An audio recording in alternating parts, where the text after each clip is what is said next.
অব্যয়ীভাব সমাস কাকে বলে বা এই সমাস কিভাবে নির্ণয় করা হয় কম বেশি ধারণা সকলের আছে, কিন্তু আমি দেখাবো কিভাবে কম সময় সহজে আর নির্ভুলভাবে অব্যয়ীভাব সমাস নির্ণয় করা যায়। তো তোমরা দেখতে থাকো। আমি অব্যয়ীভাব সমাস লিখেছি, নিচে সূত্র লিখেছি, প্রতি উপযথা তিনটি শব্দ লিখেছি। অর্থাৎ যে সমস্ত সমাসবদ্ধ পদের শুরুতে প্রতি উপ আর যথা শব্দ যুক্ত থাকে সেগুলো সাধারণত অব্যয়ীভাব সমাস হয়। দেখো সূত্র একে দিয়েছি প্রতি শব্দ যুগে, প্রতিদিন, প্রতিকূল, প্রতিমাস, প্রতিশের, প্রতিরোজ, প্রতিক্ষণ ইত্যাদি। প্রতি শব্দ যোগ থাকলেই সমস্ত সমাসবদ্ধ পদ সাধারণত অব্যয়ীভাব সমাস হয়।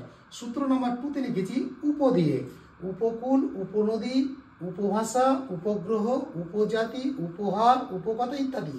এমন যত সমাসবদ্ধ পদ পাওয়া যাবে তার শুরুতে যদি উপযুক্ত থাকে সেগুলো অবশ্যই অব্যয়ীভাব সমাস হবে। সূত্র নাম্বার 3 তে লিখেছি যথা, যেমন যথাক্রম, যথারীতি, যথা সময়, যথারুচি, যথা নিয়ম ইত্যাদি। এমন যত সমাসবদ্ধ পদ পাবে যার শুরুতেই যথাযুক্ত আছে সেগুলো সাধারণত অব্যয়ীভাব সমাস হবে, কিন্তু তার মানে এই নয় ব্যতিক্রম নেই, নিশ্চয়ই ব্যতিক্রম আছে।